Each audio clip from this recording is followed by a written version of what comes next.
The grand chamber of the Galactic Council hung in the void like a jewel, orbiting the neutral star called Axiom Prime. It was massive, larger than Earth's moon, a station where 847 different species met to decide the fate of entire civilizations. Today, every seat was filled. Representatives from across the known galaxy had traveled for months, some for years, to witness what everyone expected to be the trial of the millennium. At the center of the crystalline floor stood a single human. Ambassador Marcus Webb wore a simple black suit, his hands clasped behind his back, his face showing no emotion. Around him, the chamber rose in tiers like an ancient amphitheater, each level packed with aliens of every conceivable form. Some had tentacles, others had wings. Some breathed oxygen, others methane. Some communicated through sound, others through color changes on their skin. But today, all of them watched the human with a mixture of fear and fascination. High Chancellor Vorath sat at the apex of the chamber, his four eyes fixed on Marcus. He belonged to the Quillream Ascendancy, a species that had led the Council for 3,000 years. His skin shifted through shades of deep purple, a sign of stress in his kind. When he spoke, his words were translated instantly into hundreds of languages by the chamber's systems. Ambassador Webb of Earth, Vorath, began, his voice carrying to every corner of the vast space. You stand accused of the most terrible crime in recorded history, the complete destruction of the Drachner star system. 14 billion lives ended in an instant. 3 planets turned to dust and radiation. You triggered a supernova, a weapon of mass destruction beyond anything we have seen in 10,000 years of Council history. The chamber erupted. Clicking sounds, musical tones, electronic pulses, all expressing shock and anger. Some species had been allies with the Drachner Empire. Others simply couldn't comprehend the scale of what humanity had done. Marcus stood perfectly still. He didn't flinch. He didn't look away. Vorath raised one of his primary hands, and the noise slowly died. You understand the severity of these charges? The Council has no choice but to consider the quarantine of your entire species. Some members have already called for the sterilization of Earth itself. A cold silence fell across the chamber. Sterilization, the complete elimination of all life on a planet. It was the Council's ultimate punishment, used only 3 times in recorded history, and never against a species with faster-than-light capability. Marcus finally spoke.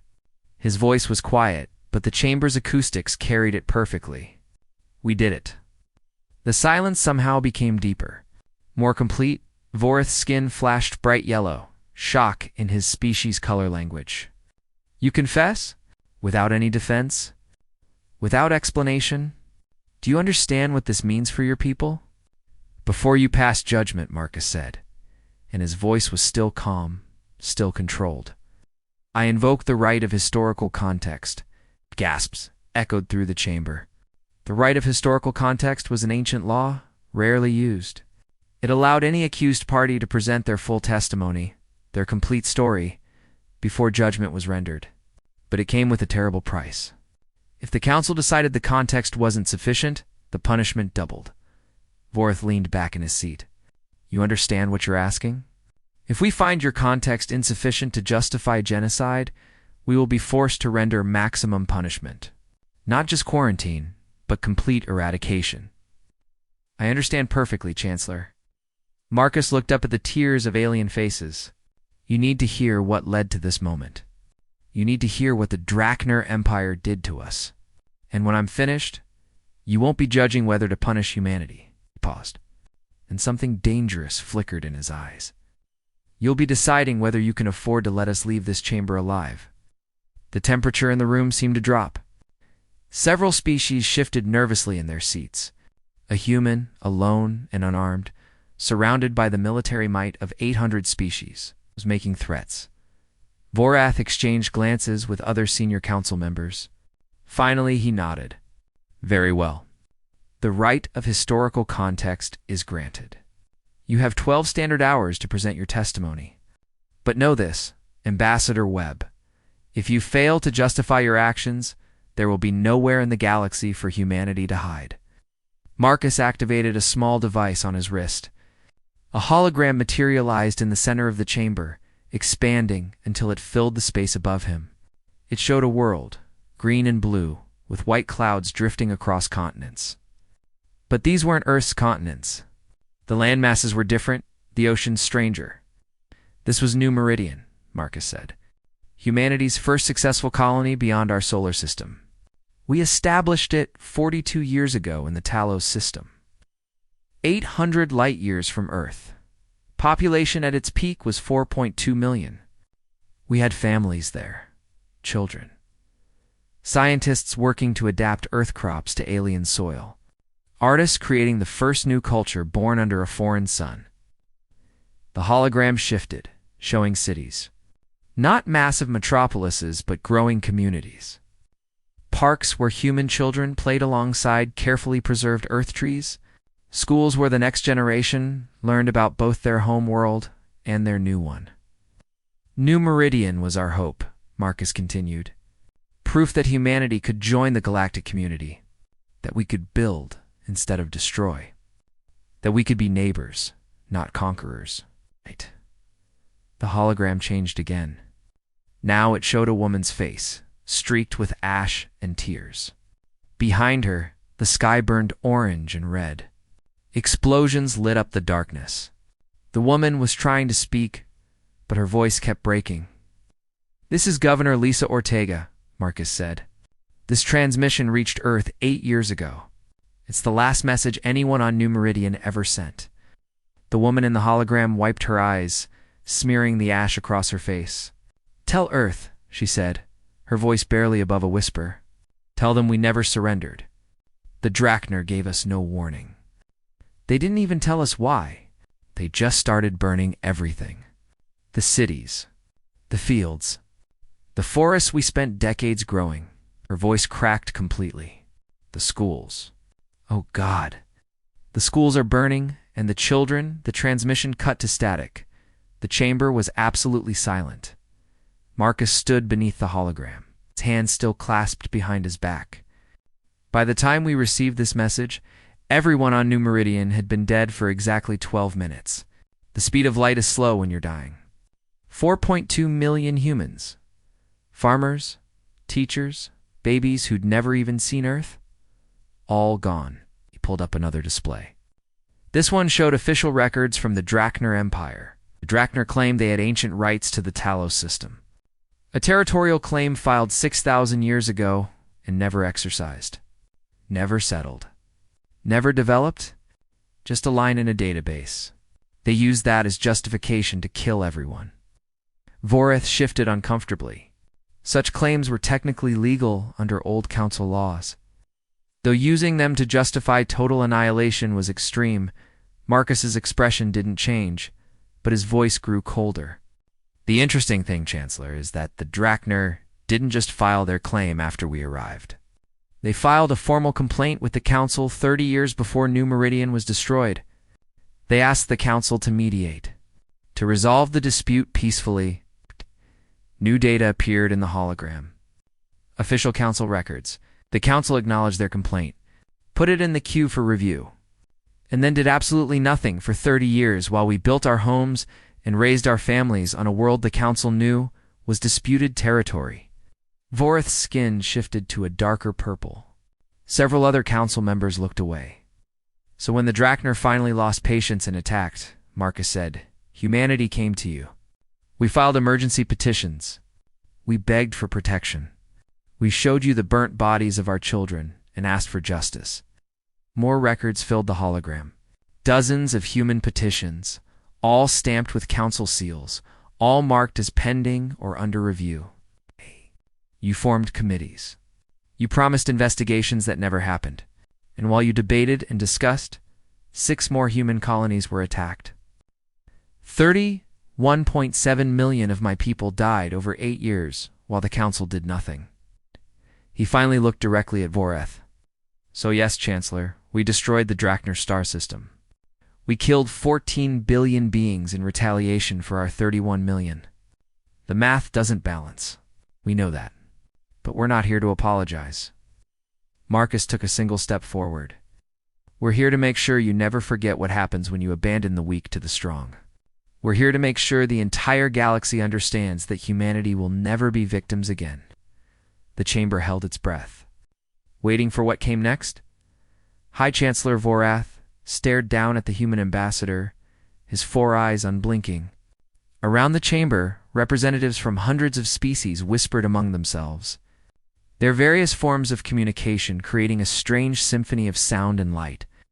"Ambassador Webb," Vorath said slowly, "the Council sympathizes with the loss of your colonies. Truly we do. But you cannot claim that bureaucratic delays justify the complete annihilation of an entire star system. The beings you killed in the Drachner system were civilians. Families. Children who had nothing to do with the attacks on your people." Marcus touched his wrist device again. A new hologram materialized, this one showing what appeared to be military footage. The image quality was surprisingly clear, showing the interior of a Drachner Common D ship. The timestamp indicated the recording was made 9 years ago, a full year before New Meridian was destroyed. "Before we discuss justification," Marcus said, "you need to understand what really happened. This footage comes from Drachner Fleet Commander Raxus, recorded during a classified meeting with representatives from 3 other council species." Offs echoed through the chamber. The hologram showed Raxus, a massive Drachner with scaled skin and 6 arms, sitting at a conference table. Across from him sat 3 aliens. One was a Vex, a crystalline being that communicated through light pulses. Another was a Hrum, an insectoid creature with compound eyes. The third was a Talaxian, species known throughout the galaxy for their merchant fleets and trade networks. The audio began to play, automatically translated by the chamber's systems. "The humans are perfect targets," Raxus was saying. "They're new to the galactic stage. Weak. They only have 1 home world and a handful of colonies. If we eliminate their furthest settlement and the Council does nothing, we establish a precedent." The Vex representative pulsed in agreement. "Our people have wanted to expand into Tarquin space for decades. If the Council allows you to remove human settlements based on ancient territorial claims, we can do the same to the Tarquin colonies." The Hrum clicked its mandibles, "and we can finally crush the Belter resistance in the Outer Rim. They've been hiding behind Council protection for too long." The Talaxian merchant leaned forward. "My guild controls 40% of galactic trade, but these new species keep undercutting our prices. If the Council won't protect upstart colonies, many problems solve themselves." Commander Raxus smiled, showing rows of sharp teeth. "Exactly. The humans are a test case. If we succeed, we all benefit. The old powers remain strong, and the new species learn their place." The hologram froze on Raxus's smile. The chamber exploded into chaos. Representatives shouted accusations at each other. The Vex delegation tried to leave but found the exit sealed. The Hrum ambassador stood and began a formal denial, but his words were drowned out by the noise. Vorath slammed his hand down on his desk, creating a sound like thunder. Silence. His skin had turned almost black with rage. Silence in this chamber? When order was restored, Vorath looked at Marcus with something like horror in his eyes. "Where did you obtain this footage?" "From one of your own intelligence officers," Marcus replied calmly. "Lieutenant Tantalus Kresh, of the Qualream Military Intelligence Division. She was stationed at your observation post on the Drachner frontier. She had access to surveillance data from Council spy networks embedded in Drachner command structures." Vorath's skin went pale. "Lieutenant Kresh is dead. She died 3 days ago. Suicide, according to the official report." "Yes," Marcus said. "Very convenient timing, wasn't it? She sent us this data just before her death. In her final message, she said she couldn't live with the knowledge that Council intelligence knew about the conspiracy and did nothing." Marcus pulled up more files, flooding the holographic space with data. Council intelligence didn't just know about the planned attack on New Meridian. They knew 3 weeks in advance. 3 weeks when they could have warned us. 3 weeks when they could have positioned Council peacekeeping forces to prevent the massacre. He highlighted specific portions of the intelligence reports. The information was suppressed by 5 senior Council members who had economic ties to the conspirators. The Talaxian Commerce Guild had bribed them. They wanted New Meridian destroyed because our colony was becoming a successful trade hub, offering better prices and cutting into guild profits. The Talaxian ambassador stood up, his face pale. These accusations are outrageous. We would never save it, Marcus cut him off. I have the financial records. Every credit transferred. Every bribe paid. Every communication between your guild masters and the corrupt council members. Would you like me to display them for everyone to see? The Talaxian slowly sat back down. Marcus turned back to Voreth. So let me correct your earlier statement, Chancellor. The Council didn't just fail to protect us through bureaucratic delays. The Council actively suppressed intelligence that could have saved 4.2 million human lives because some of your members were being paid to look the other way. Vorath looked like he might collapse around the chamber. Species that had served on the Council for centuries were seeing their institution crumble before their eyes. The corruption wasn't theoretical anymore. It was displayed in hard data for everyone to witness. But wait, Marcus said, his voice taking on a dangerous edge. It gets worse.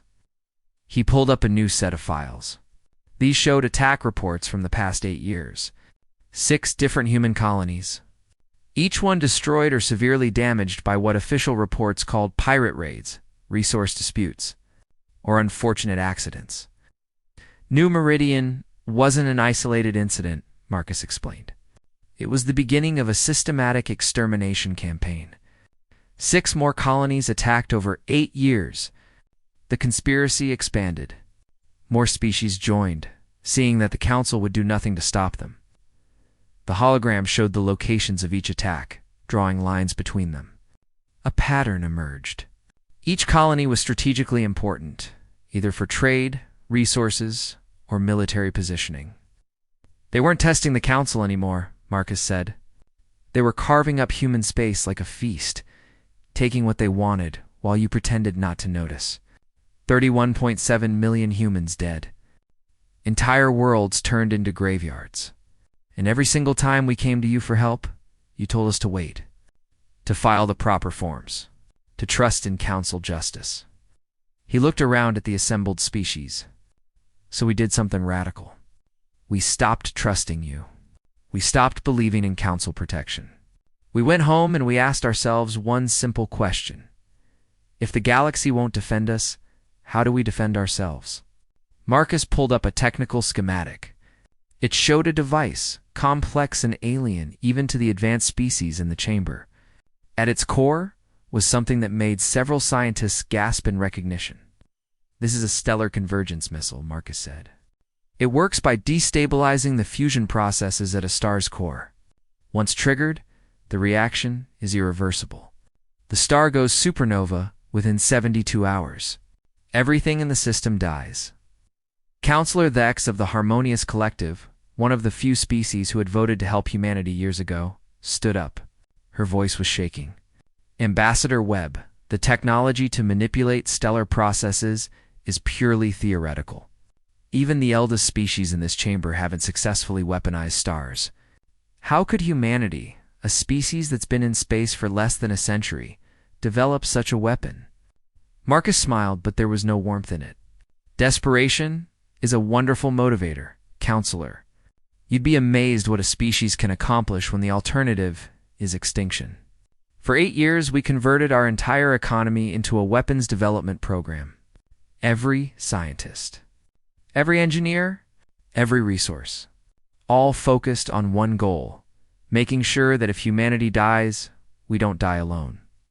He zoomed in on specific components of the weapon. We didn't invent anything new. The physics have been understood for decades. We just did what no other species had the motivation to do. We actually built the weapons. We tested them. We deployed them. The chamber was silent, except for the soft hum of the station's life support systems. 3 weeks ago, Marcus continued, we sent a stellar convergence missile into the Drachner home system. We gave them the same warning they gave New Meridian. None. The star went critical. Exactly on schedule. 14 billion beings died, just like you said, Chancellor. It was genocide. We admit it freely. He turned off the hologram and looked directly at Voreth. But we're not here to apologize. We're here to inform you of the new reality. Humanity filed petitions asking for your protection. You failed us. You betrayed us. So we protected ourselves. And now we're establishing a new rule that every species in this galaxy will understand. Marcus's voice dropped to barely above a whisper. But in the silent chamber, everyone heard it clearly.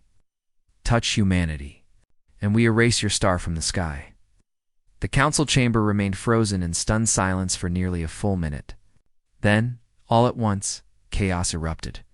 Representatives from dozens of species stood, shouting demands and accusations. Some called for Marcus's immediate arrest. Others demanded emergency sessions with their home governance. 3 species announced they were withdrawing from the council entirely, effective immediately. High Chancellor Voreth tried to restore order, but his voice was lost in the noise. Finally, he activated an emergency protocol. A low-frequency pulse filled the chamber, painful enough to get everyone's attention, but not harmful. The shouting stopped. This session is in recess, Voreth announced, his skin cycling through colors of stress and confusion. We reconvene in 1 standard hour. Ambassador Webb, you will remain in the central circle under guard. Actually, no, Marcus said calmly. Every eye in the chamber turned to him. I'm not under arrest, Chancellor. I invoke the right of historical context, which means I'm a protected witness until my testimony is complete. Council law is very clear on this. You can't detain me, restrain me, or prevent me from moving freely within the station. Voreth's skin flashed red, anger in his species. You destroyed an entire star system and you dare quote council law at me? I'm simply reminding you that this institution still claims to operate in our rules, Marcus replied. If you want to maintain that claim, you'll follow your own laws. If you'd rather abandon the pretense of justice, then let's be honest about what this really is. Before Voreth could respond, a small group of council members approached Marcus. Leading them was Councillor Thex, her crystalline form refracting the chamber's light into rainbow patterns. Ambassador, she said quietly, some of us tried to help your people when you first came to us. We voted to intervene. We were overruled, but we tried. I need to ask you something directly. How did Earth really develop stellar manipulation technology? The timeline doesn't make sense. 8 years isn't enough time to go from basic spaceflight to star-killing weapons. Marcus studied her for a moment. Walk with me, Counselor. You and your associates. Let's have a conversation away from the crowds. They moved to a smaller antechamber off the main council floor. 5 council members joined them. Vex, a representative from the Kelvin hegemony, 1 from the Praxis Union, and 2 others from species Marcus didn't immediately recognize. These were the reformists, the ones who had opposed the corruption from the beginning. Once they were alone, Marcus's expression softened slightly. You want the truth? Fine. Humanity didn't develop stellar weapons in 8 years. We've had the theoretical framework for over a century. Einstein's equations. Stellar physics. We understood the principles long before we left our solar system. Then why didn't you build them sooner? Asked the Kelvin representative, a being made of what looked like living metal.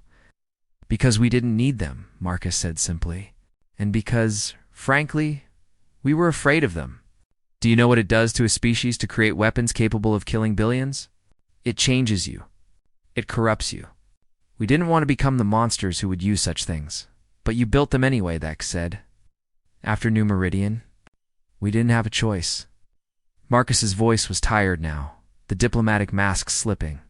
When the first reports came in, when we saw the footage of our children burning, something broke in our collective consciousness. We realized that all our idealism, all our hope for peaceful integration into the galactic community was naive. The galaxy doesn't respect peace. It respects power. He pulled up data on his wrist device, but this time it was different. Instead of military schematics, it showed economic reports, industrial output, population shifts. For 8 years, Earth has been on total war footing. We converted 60% of our industrial capacity to weapons manufacturing. We conscripted our best scientists. We emptied our universities and put students to work in research facilities. We turned our entire civilization into a weapons factory. The numbers were staggering. Vex looked at them in disbelief. You sacrificed your economy, your culture, your future, all for revenge? Not revenge, Marcus corrected. Because 6 more colonies were attacked after New Meridian. The conspiracy didn't end. It expanded. Every time we came to the council, we were told to wait, to be patient, to trust the process. So we stopped trusting you and started trusting ourselves. The Praxis representative spoke for the first time. His voice was like wind through hollow tubes. If you have these weapons, why come to the council at all? Why not simply rule through fear? Marcus was quiet for a moment. When he spoke, his voice was heavy with something like regret, because we remember what we were before all this. We were explorers, scientists, artists. We built the International Space Station as a symbol of cooperation, not conquest. We sent probes to other planets just to learn, not to dominate. We dreamed of meeting alien species and sharing knowledge. He looked at each council member in turn. We still want that. We don't want to be the species that rules through terror, but we will never, ever be victims again. So we're here to propose something new. What kind of proposal? Dex asked. Complete council reform, Marcus said. Prosecution of every member involved in the conspiracy. New laws protecting all species from unprovoked attacks. Total transparency in council intelligence operations. And humanity gets a permanent seat on the ruling council with veto power. The Kelvin representative made a sound like grinding gears. You're demanding one of the 7 founding seats? Species have to earn those positions over thousands of years. We earned it, Marcus said flatly. We earned it by proving we can destroy any species that threatens us. That's the language this galaxy understands, isn't it? Power. We have it now. The question is what we do with it. Before anyone could respond, alarms began blaring throughout the station. Red emergency lights flashed in the corridors. The council members looked around in confusion. Marcus checked his device and smiled. Ah, right on schedule. What did you do? Dex demanded. The chamber's main display activated, showing the exterior of Axiom Prime Station. And surrounding it, in perfect formation, were 47 human warships. They hung in space, like predators circling prey. Their weapons powered but not armed, their shields active. A new face appeared on the display. A woman in a crisp military uniform with stars on her collar. My name is Admiral Rachel Kincaid, commanding officer of Earth's First Fleet.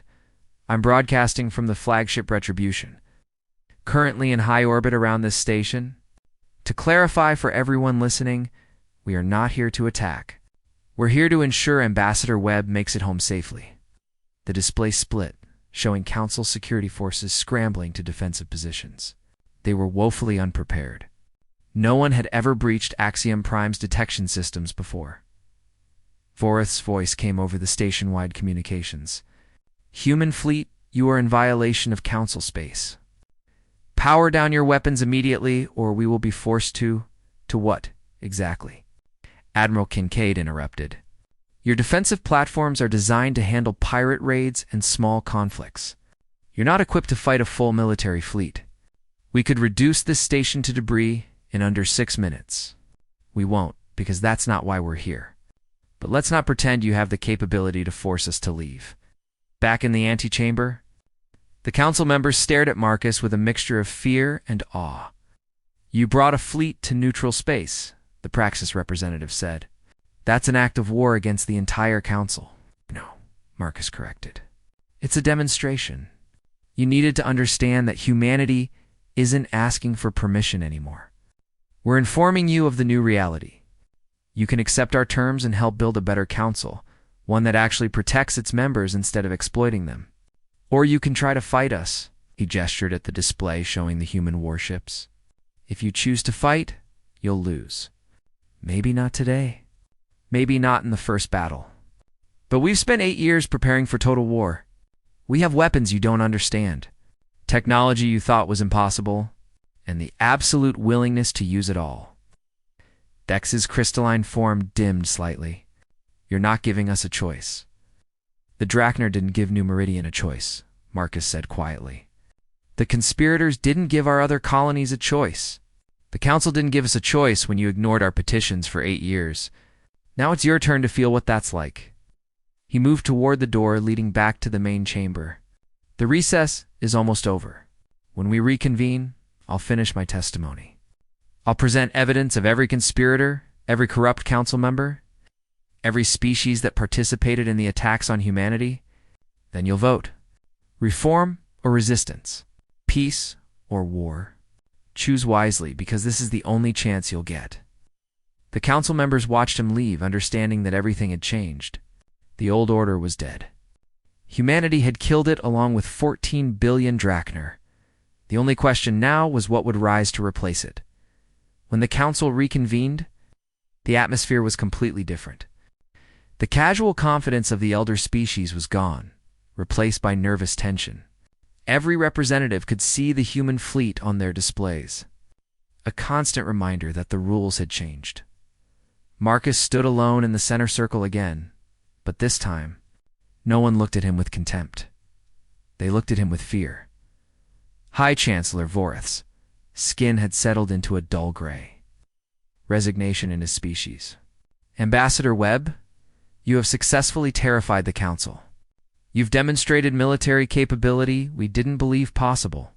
You've exposed corruption in our highest levels. You've brought a fleet to neutral space and threatened the very foundations of galactic order. Before we continue, I need to ask you directly, what does humanity actually want? Marcus took a breath. We want what we wanted 8 years ago, Chancellor. We want to be left alone, to build our civilization in peace. We want the same protections every other species enjoys. We want a voice in the decisions that affect galactic affairs. The only difference now is that we're not asking politely anymore. You're demanding, Voreth said. Yes, because asking didn't work. Voreth exchanged glances with other senior council members. And if we refuse your demands, if we vote to maintain the current structure, Marcus didn't hesitate. Then Earth withdraws from the galactic community completely. We seal our borders. We defend our territory with absolute force. Any ship that enters human space without explicit permission gets destroyed. Any species that threatens us faces the same fate as the Drachner. We become exactly what you seem to fear, a rogue power operating outside all galactic norms. That would be catastrophic, Vex said from her seat. Species throughout the galaxy would form alliances against you. You'd face coordinated attacks from multiple fronts. Probably, Marcus agreed. But we'd take half the galaxy down with us. Is that what you want? Mutual destruction? Or would you prefer a galaxy where the rules actually mean something, where newer species don't get exterminated because elder species want their territory?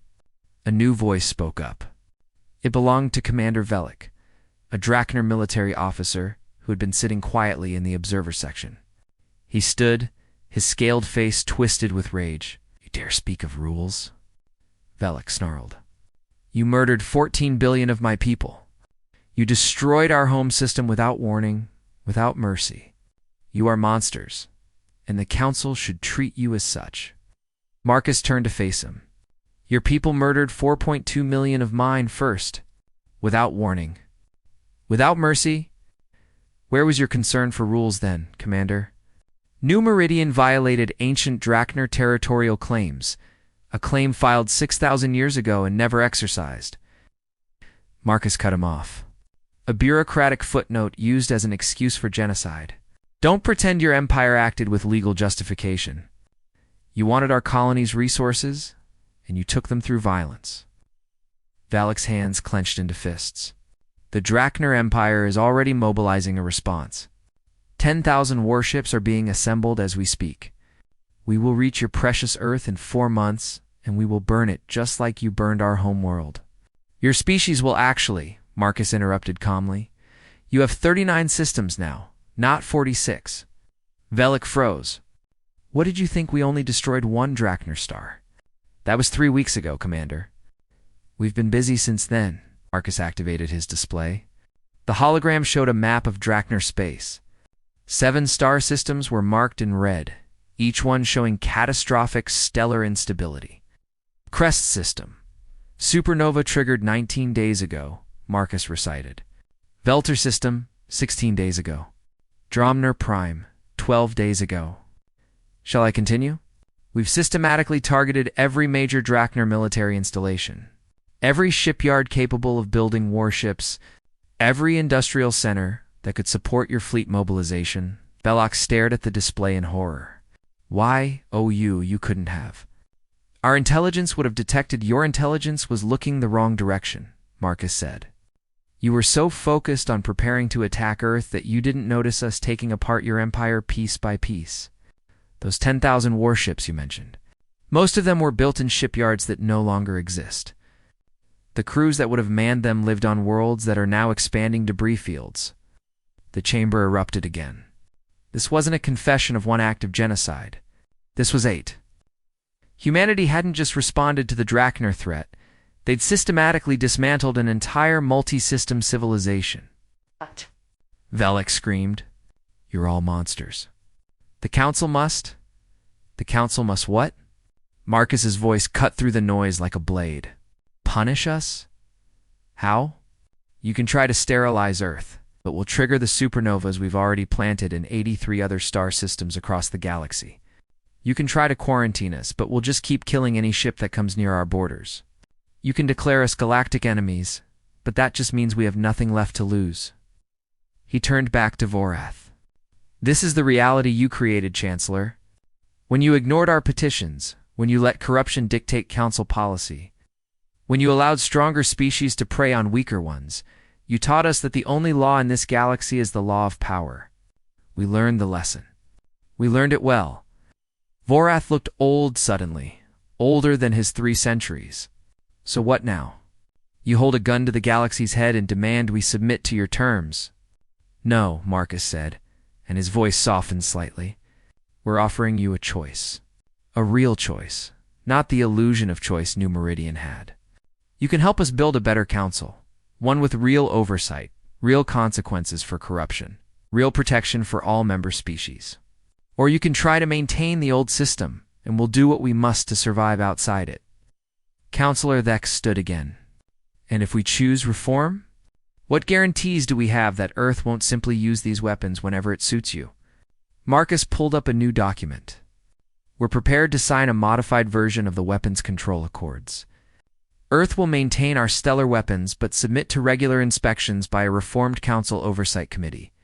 We'll participate in mutual defense pacts. We'll contribute to peacekeeping operations. We'll be partners, not conquerors. But only if we give you a permanent council seat, the Kelvin representative said. Only if you prove the council can be trusted, Marcus corrected. A permanent seat gives us the power to protect our interests without needing to threaten.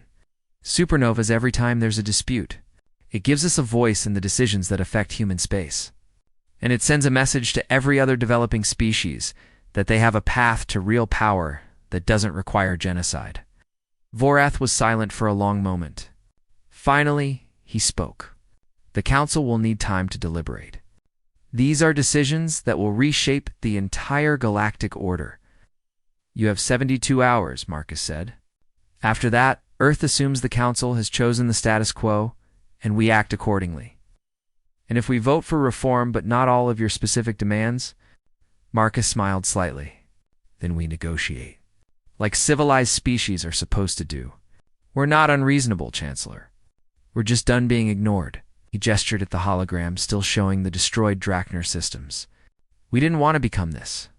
We wanted to be explorers and scientists and artists, but you forced our hand. The only question now is whether we stay like this, or whether we can find a way back to what we were. A way back covered in the blood of billions, Velek said bitterly. Marcus looked at him directly. Yes, exactly like the path your empire walked for centuries before you met us. The difference is, we're willing to stop. Are you? The chamber had no answer to that. Vorath stood, his movements heavy with the weight of what was happening. This session is adjourned. The Council will deliberate and vote within 3 days. Ambassador Webb, you're free to return to your ship, but know that there are no guarantees. What you've done may be too much for this body to forgive, Marcus nodded. I understand, Chancellor. But forgiveness isn't what we're asking for. We're asking for something much simpler: respect. He turned and walked toward the exit.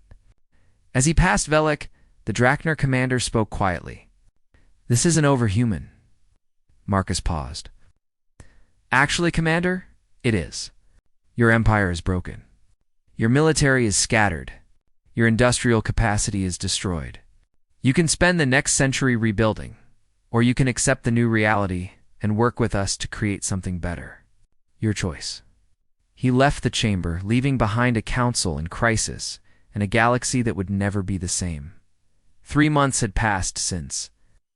Marcus Webb walked out of the Grand Chamber. The council vote had taken the full 72 hours, and it had been close. 418 species voted for reform. 391 voted to maintain the old system. 23 species withdrew from the council. Entirely rather than participate in either option. The reforms that passed were sweeping. The 7 founding seats were expanded to 12, with clear pathways for newer species to earn permanent positions. Humanity was granted one of those seats, making them the youngest species ever to hold permanent council authority. Intelligence operations were restructured with oversight committees composed of rotating member species. Economic ties between council members and private entities were heavily regulated and publicly disclosed. Most importantly, the Meridian Accords were established. Any unprovoked attack on civilian populations was now classified as genocide and prosecuted universally. The conspirators faced justice. Commander Raxus of the Drachner Empire was sentenced to life imprisonment, along with 47 other military and political leaders from 4 different species. The 3 council members who had taken bribes to suppress intelligence were stripped of their positions and banned from galactic politics for life. The Talaxian Commerce Guild was hit with massive fines and restrictions that would take decades to overcome. Now, Marcus stood in the reorganized council chamber, looking at the new configuration of seats. The old hierarchical tiers had been reduced. Power was more distributed. It wasn't perfect, but it was better. High Chancellor Vorath approached him. The Qualream leader had aged visibly over the past months. The stress of overseeing the largest governmental reform in galactic history had taken its toll, Ambassador Webworth said. Or should I say Counselor Webb now? Marcus is fine, he replied. We're colleagues now, after all. Vorath's skin shifted to a pale blue, amusement in his species. Colleagues. Yes, though I suspect many in this chamber would use different terms. You're not popular here. I'm not here to be popular. I'm here to make sure humanity never suffers another new meridian. You succeeded in that, at least. Vorath gestured at the new chamber layout. The entire galactic order has been restructured around preventing exactly that scenario. Every species now has recourse for grievances. Every attack will be investigated. The old powers can no longer prey on the weak without consequences. Marcus nodded. That's what we wanted. A galaxy where strength doesn't automatically mean the right to dominate. You do see the irony, don't you? Vorath asked quietly. You reshaped the galax. Why through the ultimate act of domination?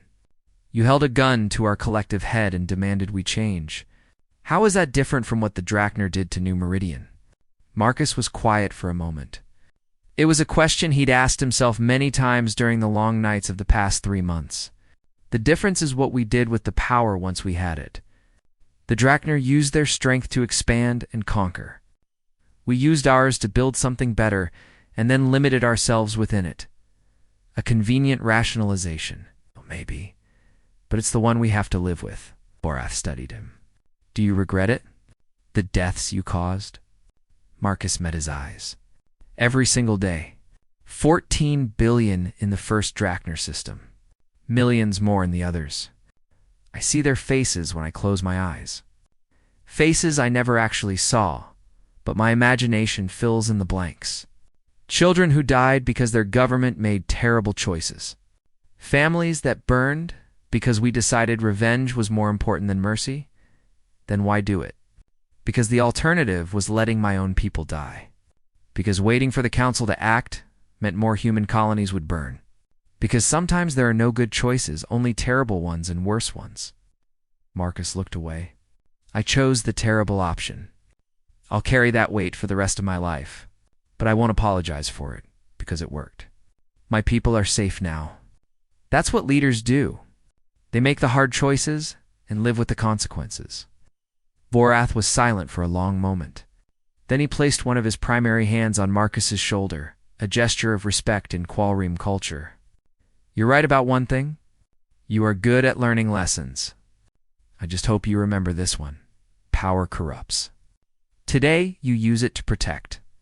Tomorrow, maybe to expand. The day after, perhaps to punish those who displease you. This is how empires begin, and it's the Council's job to keep us in check, Marcus said. Just like it's our job to keep you in check. That's what this reform is about.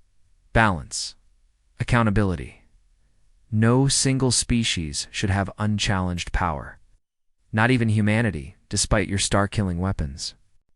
Especially not humanity, Marcus said firmly. We know what we're capable of now. We know how easy it is to justify terrible things when you're afraid. That's why we accepted the inspection protocols and the oversight committees. We need you watching us as much as you need us watching you. Vorath removed his hand. I hope you mean that, Marcus. I truly do. Because the galaxy is watching now. Every species knows what happened here. Some see humanity as heroes who expose corruption and force necessary change. Others see you as threats who hold civilization hostage. How your species behaves from this point forward will determine which view becomes accepted truth. I know. Marcus pulled up a display on his wrist device. It showed Earth, the blue and green worlds spinning peacefully in space. I'm going home next week. First time in 8 months. They're holding a ceremony. Medals for the diplomatic corps. Honors for what we accomplished here. You don't sound excited. I'm not sure I deserve honors, Marcus admitted.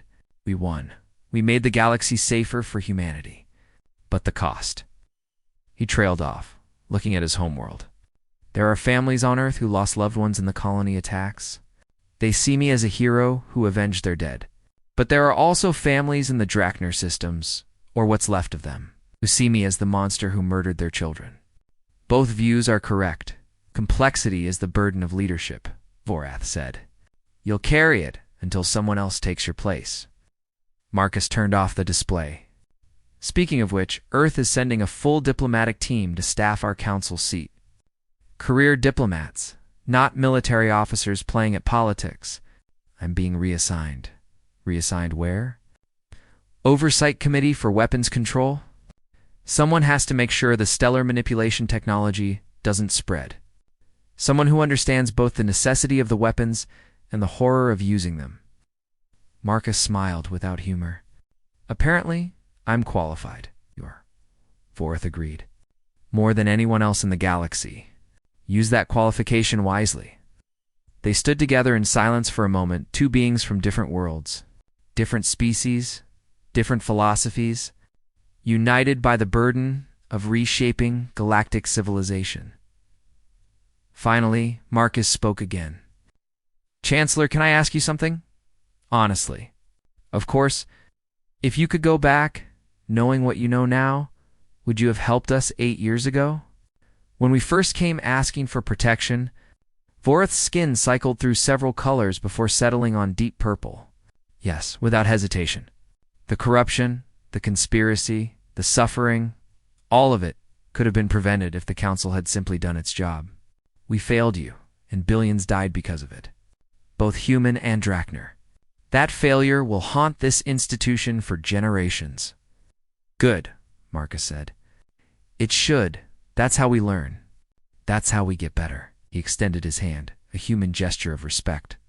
Vorath looked at it for a moment, then grasped it with his primary hand. It was an awkward handshake between different physiologies, but it symbolized something important. Reconciliation between the old order and the new. Build something better with this opportunity, Vorath said. Don't waste the blood you spilled to achieve it. You won't, Marcus promised. But even as he said it, he wondered if it was true. Could humanity really return to what they were before? Could they put down the weapons and pick up the dreams again? Or had they changed to fundamentally learned the language of violence too well to ever forget it? Time would tell. For now, he had a job to do, a galaxy to help rebuild. A reputation as both savior and monster to somehow live with. As Marcus walked through the corridors of Axiom Prime toward the docking bay where human ships waited, he passed members of dozens of species. Some nodded with respect. Others turned away. A few young beings, children of various species, stared at him with wide eyes, not quite sure if they were looking at a hero or a villain. He didn't blame them for the confusion. He wasn't sure himself anymore. In the docking bay, Admiral Kincaid waited beside the shuttle. She saluted as he approached. "Counselor, ready to go home?" "As ready as I'll ever be." They boarded the shuttle together. As it launched, Marcus looked back at the council station one last time. Somewhere in there, the galaxy's future was being decided. New laws were being written. New alliances were forming. The old corrupt system was dying, and something new was being born from its ashes. He'd helped create that, through violence and threats and the deaths of billions. But he'd helped create it nonetheless. The shuttle docked with the human flagship, and Marcus made his way to his quarters. On his desk was a message waiting for him.